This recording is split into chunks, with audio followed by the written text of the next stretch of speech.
Mais est-ce qu'ils réalisent que les gens qui utilisent leur voiture le font pas par plaisir, qui travaillent avec leur voiture? Est-ce qu'ils réalisent que dans la plupart des départements de France, les services publics ont fermé, les hôpitaux ont fermé, les écoles ont fermé, les entreprises ont fermé, et que les Français qui vivent en province sont obligés de prendre leur voiture pour aller travailler, pour vivre tout simplement? Est-ce qu'ils réalisent qu'ils ont déjà augmenté de 10 € par plein les taxes et qu'ils veulent réaugmenter encore de 10 € pour les 3 prochaines années? Voilà, les gens n'ont plus d'argent dans le porte-monnaie. Les gens ont compris que M. Macron avait donné 5 milliards à 3000 familles les plus riches de France et qu'il les prenait dans leur porte-monnaie. Il y a un moment, ça aboutit à une jacquerie, à une pré-révolution. C'est dangereux, je ne voudrais pas qu'il y ait d'autres morts. Je supplie le gouvernement d'entendre la souffrance des Français, c'est tout. Gilets jaunes, je voudrais qu'on écoute 2 extraits de Jean-Luc Mélenchon que vous connaissez. D'abord le meeting de 2017. Voici ce qu'il disait. Franchement, qu'est-ce que vous pensez de quelqu'un qui dit « il ne faut pas faire la chasse au diesel ». Il reste au cœur de la politique industrielle française et du projet industriel français de la mobilisation environnementale. Quand on dit « il ne faut pas faire la chasse », ça veut dire qu'il faut câliner. C'est une manière de montrer un comportement honteux. Alors à votre avis, qui c'est qui a dit ça ? Eh oui, c'est M. Macron. C'est donc pas une question personnelle. C'est que cet homme n'a pas compris la nature du problème qui se pose à la civilisation humaine et à la société française. Voilà, il y a c'était le 30 octobre dernier, pas très loin de chez vous, donc à Lille. Voici ce que disait Jean-Luc Mélenchon, c'est exactement le contraire. Que voulez-vous que fassent les pauvres gens ? Eh bien, ils essayent de faire face, c'est tout ce qu'ils font. Vous me dites, si j'augmente le prix du carburant, eh bien, on va moins utiliser de carburant. Vous allez rapprocher l'école de ma maison ? Je vais pouvoir aller au centre commercial ? Comment ? Vous allez m'y emmener, vous me ramenez, vous me payez le taxi ? Et leur colère est juste, leur colère est digne, leur colère mérite le respect. C'est la schizophrénie. Je parle pas de point de vue de la maladie, mais c'est-à-dire que pendant la campagne, on dit des propos, et quand on est au cœur d'un mouvement qu'on soutient sans le soutenir, on dit exactement le contraire. Mais il vous reste, Monsieur Durand, à me faire la démonstration que dans les 2 extraits que vous venez de diffuser, il y a une contradiction. Je m'explique. On vous dit toujours à cette heure, nous sommes, entendez-le bien à ce micro, nous sommes pour la sortie du diesel et des énergies carbonées. D'accord ? Et nous n'avons absolument jamais varié sur le discours. Par contre, il y a une chose que je vous demande de démontrer si vous savez le faire.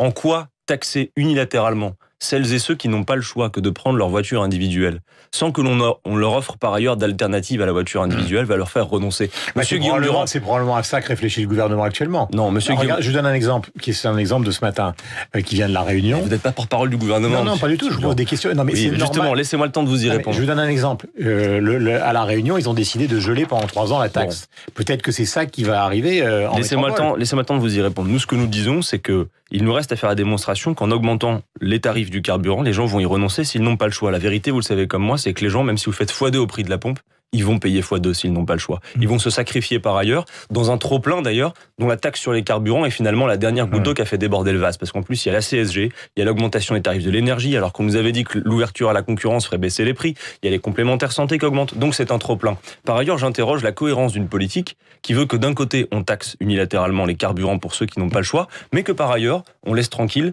les plus grands industriels pollueurs, les déplacements avec le kérosène, les croisières en bateau. Ce 2 poids 2 mesures, Monsieur Durand, mais là, ce sont exprime cette colère. Oui. Et par ailleurs, celles et ceux qui ont été irresponsables en disant que ceux qui ont manifesté ce week-end seraient anti-écologiques ne sont absolument pas responsables. Parce que ce n'est pas une politique écologique que de taxer unilatéralement le carburant. Moi, Monsieur Durand, pour terminer là-dessus, je veux bien qu'on reparle de la taxation sur les carburants le jour où, par ailleurs, on offre le choix à nos concitoyens. Par exemple, en zone urbaine, en offrant les transports en commun gratuits. En zone rurale, plutôt que de faire l'ouverture à la concurrence de la SNCF, qui fait que par souci de rentabilité, vous le savez comme moi, des petites lignes risquent de fermer, alors qu'elles offrent une alternative à nos concitoyens. Ça n'est pas une politique écologiste, c'est une politique antisociale.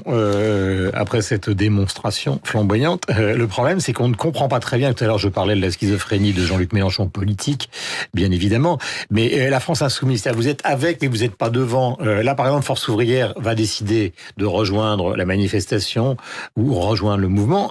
Quelle est exactement... Cette question, d'ailleurs, pourrait être posée pour les Républicains avec Wauquiez ou pour le Front National avec on ne comprend rien, parce qu'au fond, vous soufflez sur les braises, mais en même temps, vous n'êtes pas avec eux. On ne souffle pas sur les braises. J'aime pas cette rhétorique. Personne ne peut se satisfaire d'une situation d'instabilité dans notre pays, d'accord ? C'est d'abord ce qu'il faut dire.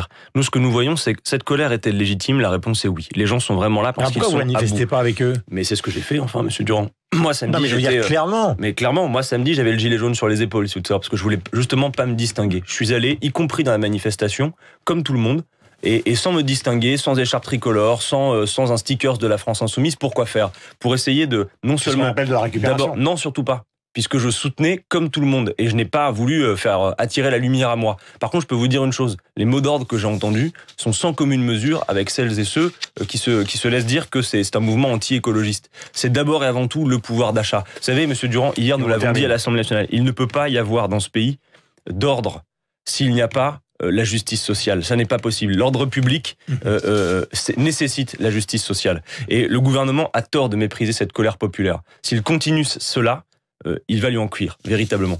Merci Adrien Quatennens. C'est pour ça que je crois qu'on est en train de vivre une séquence qui est à la fois enthousiasmante et tout à fait tragique. Enthousiasmante parce qu'il y a un mouvement quasiment inédit d'une fronde sociale, et en même temps tragique parce que politiquement, quand on voit d'un côté l'instrumentalisation de l'extrême droite, de l'autre côté le discours du gouvernement, on se dit qu'il y a cette espèce d'opposition entre justement la question écologique et la question sociale. Reconnaissez que les revendications sont un peu flou, voire multiple. On l'entend depuis 3 jours, il faut que Macron s'en aille. C'est pas une revendication sérieuse.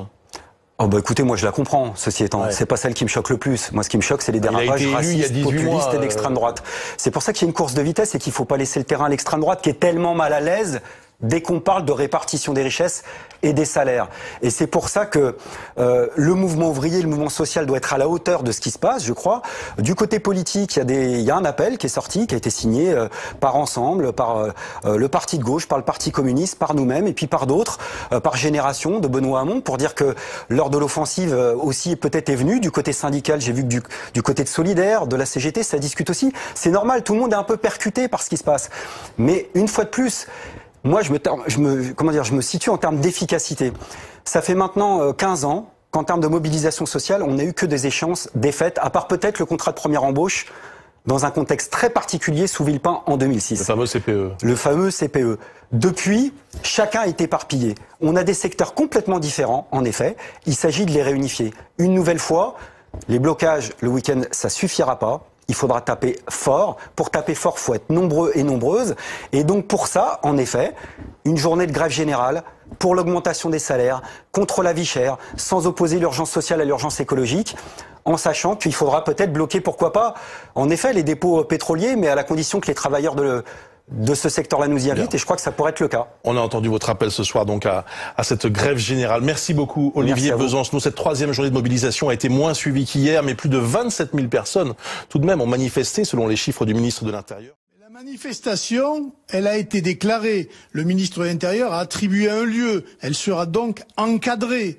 Mais moi je le dis à mes amis, partout où ils sont, c'est un message de fermeté dans le calme qui sera d'autant plus impressionnant qu'il sera justement celui-là. Voilà, il ne faut pas tolérer les casseurs, il ne faut pas tolérer les extrémistes de tout poil, il faut agir dans le calme. C'est un problème social, économique, il faut peser sur la politique et dire au gouvernement, si vous n'entendez pas les Français, eh bien attendez-vous à ce que les Français réagissent d'une autre manière, parce qu'ils ne sont pas représentés comme il se doit à l'Assemblée nationale, les syndicats sont inaudibles et le gouvernement est arrogant dans la mesure où il dit, bon voilà, ça manifeste, c'est très bien, mais nous on continue parce que c'est notre manière de faire. Ça ne fonctionne pas comme ça une démocratie. La démocratie, certes, il y a des élus qui se font élire sur un programme, mais après il y a la réalité sociale, il y a la réalité des choses, il y a la réalité de la politique. Et on voit bien qu'aujourd'hui le gouvernement tente de diaboliser ce mouvement des Gilets jaunes, alors que moi, je peux vous en témoigner ici, il n'y a que des braves gens qui n'en peuvent plus, qui ont quelquefois des difficultés à acheter à manger pour la fin du mois. C'est ça qu'il faut regarder. C'est un problème d'aménagement du territoire, de services publics, de transport, tout simplement. La veille de l'élection à Évry, cette fois-ci, c'est plus dans les urnes, c'est dans la rue qu'est proposée une réplique à Macron. Je ne vais pas me positionner aujourd'hui sur il faut y aller, il ne faut pas y aller. À cette manif du 17 novembre. Je vais le faire sans doute, mais pas tout de suite. Oui. Faire comme si on n'était pas dans cet état de la société, c'est se tromper. On est dans un état de confusion. Bon, alors maintenant... Mais donc vous pouvez y aller malgré cette confusion, oui, ça vous gêne pas? Oui, non. Je pense qu'on doit se bagarrer pour... Le mouvement des Gilets jaunes ne doit pas être assimilé à un certain nombre de débordements homophobes, antisémites et tout ça, qui sont marginaux dans le processus, mais maintenant, il n'y a pas de mouvement qui soit mené par la pureté quand ça émane de on ne sait pas trop quoi, comment ça a pris sur Facebook, bizarrement. On ne sait pas si ça va décliner, si ça va se terminer après-demain, si ça va durer pendant 3 semaines. On ne pensait pas le soir même que le lendemain, il y aurait encore des points de blocage, que ça durerait pendant quelques jours. Mais est-ce que maintenant que vous avez vu ce que c'est, vous l'appuyez, vous le revendiquez, ce mouvement ? Oui, je n'ai pas revendiqué. Enfin, vous voyez ce que je veux dire. Vous le soutenez et vous appelez à le soutenir. Oui, j'appelle. Je pense qu'en tout cas, il y a plein de gens qui sont malheureux de la politique qui est menée dans ce pays, qui la trouvent profondément injuste. Et je dis, c'est le moment de rejoindre ça et d'y aller et de venir dire que simplement on veut de la justice. On veut de la justice. Vous savez, quand je vois tous les troubles, quand je vois le désordre, quand je vois les 2 morts que je regrette profondément, évidemment. 528 blessés, 95 blessés dans les forces de l'ordre. On n'a jamais vu des manifestations qui donnent lieu à autant d'insécurité et de victimes. Ça, quand même, c'est un problème. Oui, évidemment que c'est un problème. Mais moi, je me demande quelle est la cause des troubles. Quel est le fauteur de troubles? Pour moi, il est à l'Élysée. Il est à l'Élysée très clairement. Vous savez, en mai 68, il y avait cette affiche avec le général de Gaulle, dont on voyait comme ça et qui disait « La chienlit, c'est lui ». Eh bien, je suis désolé, aujourd'hui, la chienlit, c'est lui. Pourquoi? Parce que Emmanuel Macron, depuis 18 mois, ne donne pas des petits coups de canif au contrat social. Il déchire le contrat social. Il déchire le contrat social avec de son injustice, son évidence de la justice, son arrogance de l'injustice. Comment, vous savez, c'est au-delà du pouvoir d'achat. C'est un sentiment d'humiliation des gens, c'est un sentiment d'orgueil. Quand vous passez sur les barrages, qu'est-ce que vous voyez? Vous voyez des Macron d'émissions partout. Je ne dis pas que je réclame ça ce soir, mais c'est la température. Justement, j'allais vous demander.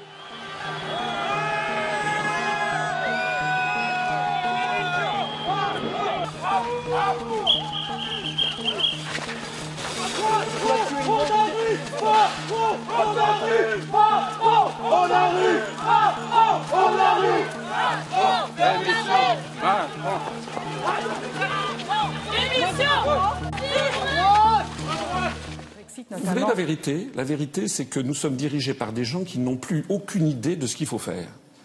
Ils sont Mais qu'est-ce qu'il faut faire, monsieur Asselineau? Vous savez, moi, ça fait maintenant 11 ans et demi que je propose aux Français de regarder la réalité en face, de sortir de l'Union européenne, de l'euro et de l'OTAN.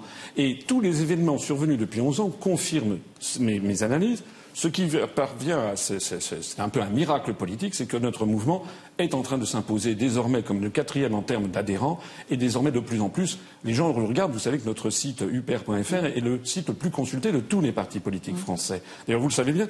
Il suffit de regarder, quand je viens à RT France, regardez le nombre de vues que font mes analyses par rapport aux autres responsables politiques qui viennent ici. Donc, en fait, nous avons affaire à une classe politique dans son ensemble qui ne sait plus où elle va. C'est un peu comme un poulet à qui on a coupé la tête et qui continue à courir un petit peu partout. En fait, M. Macron, je crois, devrait prendre de très longues vacances. C'est d'ailleurs ce que lui ont conseillé ses conseillers. Je pense que c'est vraiment des vacances à très très longues qu'il devrait prendre. Peut-être un jour, d'ailleurs, présenter sa démission. Ça ferait du bien, en fait, au peuple français.